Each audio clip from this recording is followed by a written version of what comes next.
জয়সলমের বললেই প্রথমেই মনে পড়ে যায় সত্যজিৎ রায়ের লেখা এবং পরিচালিত ছায়াছবি সোনার কেল্লার কথা। আগের পর্বে আপনাদের সোনার কেল্লা ঘুরিয়ে দেখিয়েছি এবং শুনিয়েছি তার অনেক ইতিহাস। আজকের ভিডিওতে আপনাদের বলবো সোনার কেল্লা ছাড়াও আর কি কি দর্শনীয় স্থান আছে জয়সলমেরে। তাহলে জয়সলমীরের গল্প শুরু করা যাক। সম্পূর্ণ জয়সলমীর ঘুরতে দুদিন সময় লাগবেই। প্রথম দিন জয়সলমীর পৌঁছানোর পর হোটেলে ঢুকে হালকা ফ্রেশ হয়ে সোজা চলে যান সোনার কেল্লা দেখতে। সোনার কেল্লা দেখে ঘুরে নিন পাটওয়ান কি হাভেলি। তারপর লাঞ্চ সেরে নিয়ে ঘুরে আসুন কুলধারা ভিলেজ থেকে। তারপর চলে আসুন গাদিসার লেক দেখতে।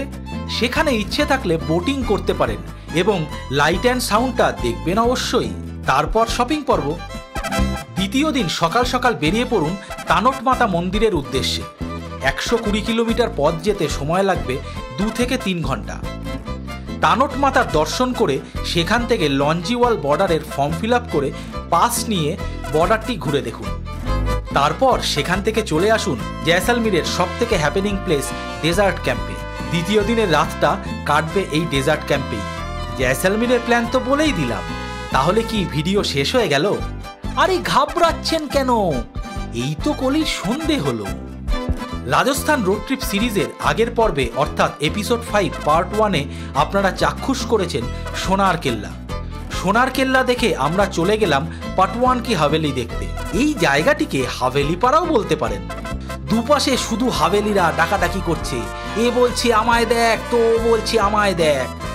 আমরা বাবা সাদামাটা মধ্যবিত্ত মানুষ, কম পয়সায় এন্ট্রি যেখানে পাবো সেখানেই ঢুকে পড়বো। এই পাটওয়ান কি হাভেলিতে এন্ট্রি ফি মাত্র 55 টাকা। বাকিগুলোয় কোথাও 200 তো কোথাও 300। তাই হাভেলি দেখার শখ মেটাতে এই পাটওয়ান কি হাভেলিতে 55 টাকা খরচ করে ঢুকে পড়লাম।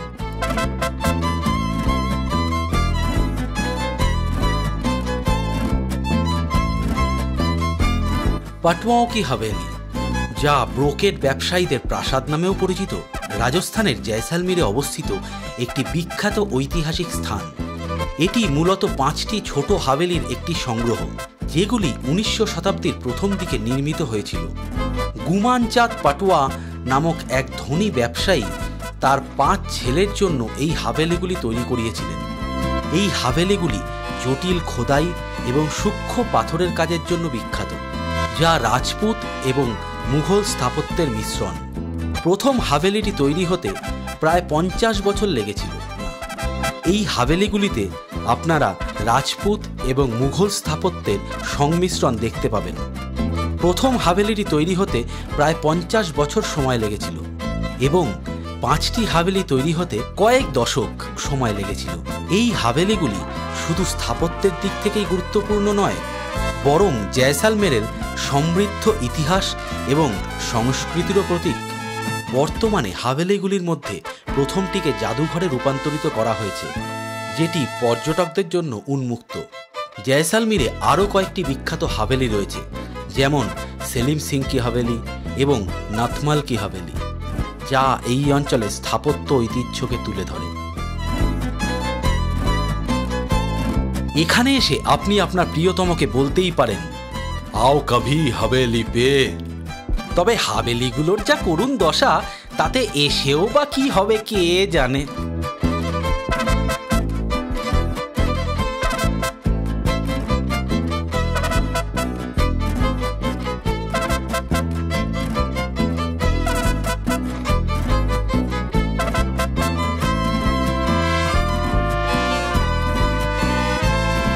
হাভেলি দেখে আবার একটি অটো নিয়ে নিলাম।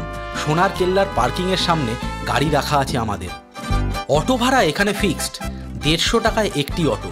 তারপর গাড়ি নিয়ে হোটেলে গেলাম। লাঞ্চের অর্ডার দেওয়াই ছিল। দুপুরে গুছিয়ে বাঙালি খাবার, ভাত, ডাল, আলু পোস্ত, বেগুন ভাজা এবং দই কাতলা দিয়ে মধ্যাহ্নভোজন সেরে 30 মিনিট বিশ্রাম নিয়ে নিলাম।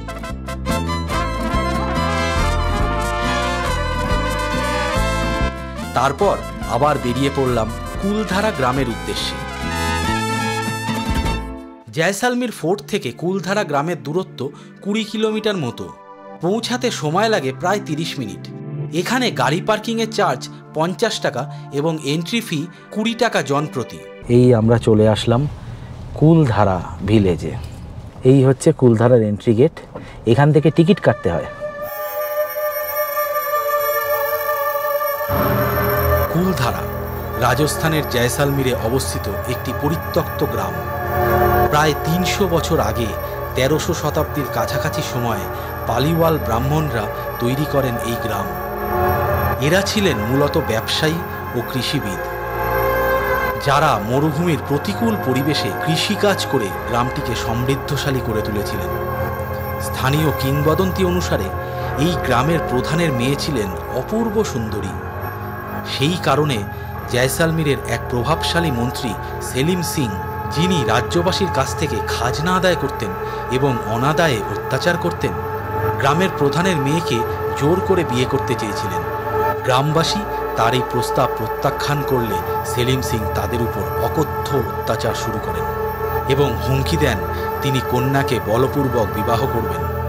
তখন এই গ্রামের প্রধান কয়েকটি দিন সময় চান এবং বাকি প্রায় 85টি গ্রামের প্রধানদের নিয়ে বৈঠক করেন এবং হার না মানার সিদ্ধান্ত নেন। ফলস্বরূপ রাতারাতি অদ্ভুতভাবে সম্পূর্ণ গ্রামের সবাই তাদের ভিটেমাটি ছেড়ে অদৃশ্য হয়ে চলে যান দূর কোনো দেশে। গ্রাম ছাড়ার আগে পালিওয়ালরা অভিশাপ দিয়ে যান যে এই গ্রামে আর কেউ কখনো বসবাস করতে পারবে না। সেই অভিশাপের কারণেই গ্রামটি আজ পর্যন্ত জনশূন্য। অনেকবার অন্য গ্রাম থেকে বেশ কয়েকজন এসে এখানে থাকতে শুরু করেন, কিন্তু সেই অভিশাপ তাদের উপরও বর্তায়। ফলে কয়েকদিনের মধ্যেও তাদেরও চলে যেতে হয় স্বস্থানে। সেই থেকে আজ অবধি এই জায়গাটি এরকমভাবেই ভগ্নপ্রায় হয়ে রয়েছে। এই জায়গার 1.5 কিলোমিটারের মধ্যেই আছে আরও জনবসতি। তবে সন্ধ্যের পর এই পথ দিয়ে কেউ আর আসেন না। কুলধারা গ্রামটি এখন পর্যটকদের কাছে একটি জনপ্রিয় গন্তব্য। এখানে পর্যটকরা পরিত্যক্ত বাড়িঘর এবং গ্রামের ধ্বংসাবশেষ ঘুরে দেখতে যান। অনেকে এই গ্রামের রহস্যময় পরিবেশ এবং ঐতিহাসিক গুরুত্বের কারণে আকৃষ্ট হন। কুলধারা গ্রামের এই জনশূন্যতার পেছনের কারণ নিয়ে নানা মত প্রচলিত আছে। কেউ কেউ এটিকে নিছক লোককাহিনী মনে করেন, আবার কেউ কেউ একে অলৌকিক ঘটনার প্রেক্ষাপট হিসাবে দেখেন। তবে কুলধারা গ্রাম আজও পর্যটকদের কাছে এক আকর্ষণীয় স্থান হিসাবে পরিচিত।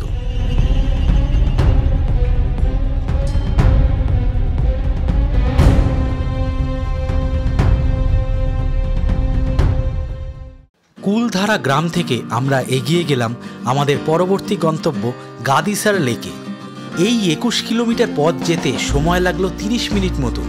এখন সময় হলো সন্ধ্যে 6:30। গাদিসার লেকে কার পার্কিং ফি 50 টাকা মাত্র, তবে কোনো এন্ট্রি ফি নেই। গাড়ি পার্কিং করে এই গাদিসার লেকে বোটিং করতে পারেন। বোটিংয়ের চার্জ এখানে লেখা আছে। তবে পড়ন্ত সূর্যের আলোয় গাদিসার লেক দেখতে খুবই মোহময় লাগছে। এখানে একটি মন্দির আছে, সেখানে বিগ্রহ দর্শন করে কিছুটা সময় বিশ্রাম নিয়ে নিতে পারেন। এবং এই লেকের একদম শেষ প্রান্তে লাইট অ্যান্ড সাউন্ড শো হয়। সন্ধে 7টা থেকে শুরু হয়, তবে অক্টোবর অনওয়ার্ডস সন্ধে 6:30 থেকেই শুরু হয়ে যায়। লাইট অ্যান্ড সাউন্ড শোটা মিস করবেন না কিন্তু। রাজস্থান এবং জয়সালমীরের অনেক ইতিহাস শুনতে পারবেন ও দেখতেও পারবেন। বেশ ভালো লাগবে লেকের পাশে সিঁড়ির উপর বসে বসে দেখতে ও শুনতে। সব দেখে শুনে গাড়ি নিয়ে চলে যান পানসারি বাজারে। তবে আমাদের যেহেতু বিশেষ কিছু শপিং করার ছিল না, তাই আমরা আর পানসারি বাজার যাইনি। আমরা ফোর্টের পাশেই আরটিডিসির এই দোকানটাতে গেছিলাম টুকটাক কিছু শপিং করার জন্য। এখানে অথেন্টিক রাজস্থানী হ্যান্ডক্রাফটের জিনিস পাওয়া যায়, চাইলে এই দোকানেও যেতে পারেন। তবে হ্যাঁ, দামটা তুলনামূলক একটু বেশি বলেই আমাদের মনে হয়েছে। এরপর হোটেলে ফিরে খেয়ে দিয়ে ঘুম। জয়সালমীর ট্যুর প্ল্যান কেমন লাগলো আপনাদের কমেন্টে জানাতে ভুলবেন না। ভিডিওগুলো ভালো লাগলে like, share and subscribe to our channel. দেখা হচ্ছে আগামী সোমবার ঠিক সকাল 9টায়। আপনাদের দর্শন করাবো তানোট মাতার মন্দির এবং ঘুরিয়ে দেখাবো লঞ্জিওয়াল ইন্দো পাক বর্ডার। আজকের জন্য নমস্কার।